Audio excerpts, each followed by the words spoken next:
North Korea's crop harvest last year was the highest since the mid-1990s, when famine and general economic crisis hit the communist country, a private South Korea-based agricultural think tank said Friday. The GS&J Institute released a report based on statistics from the U.N.'s World Food Programme and Food and Agriculture Organization. Dr. Gwon Tae-jin, who spearheaded the research, wrote that the North harvested 4.98 million tons of crops in 2014. The FAO recently announced that the North harvested about 5.94 million tons of raw crops last year. The figure from the GS&J Institute is based on how much would be left after processing the raw crops for consumption. Gwon explained that while the figure is lower than the previous estimate because of the drought in spring, the autumn harvest made up for the lackluster yield earlier in the year.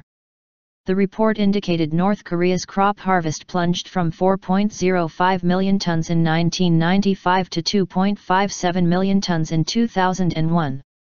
However, the food security situation has improved since 2004, staying around 4 million tons in most years.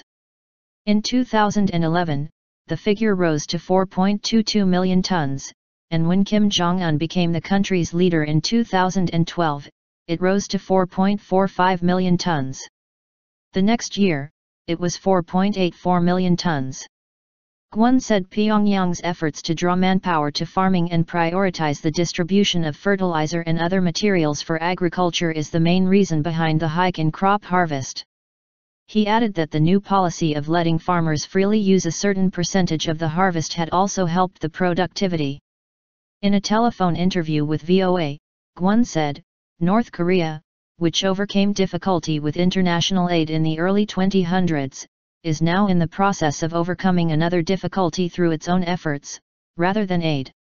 Despite the slight improvement, however, the North Korean government is not able to meet the minimum needed for food security. In 2007, when the crop yield was low, Pyongyang was able to feed its people through imports and international aid. From 2008 on, the country has experienced food shortages because of a decline in international aid. The latest report forecast crop distribution in the north to be lacking by some 80,000 tons, when totaling its crop harvest, imports, and international aid.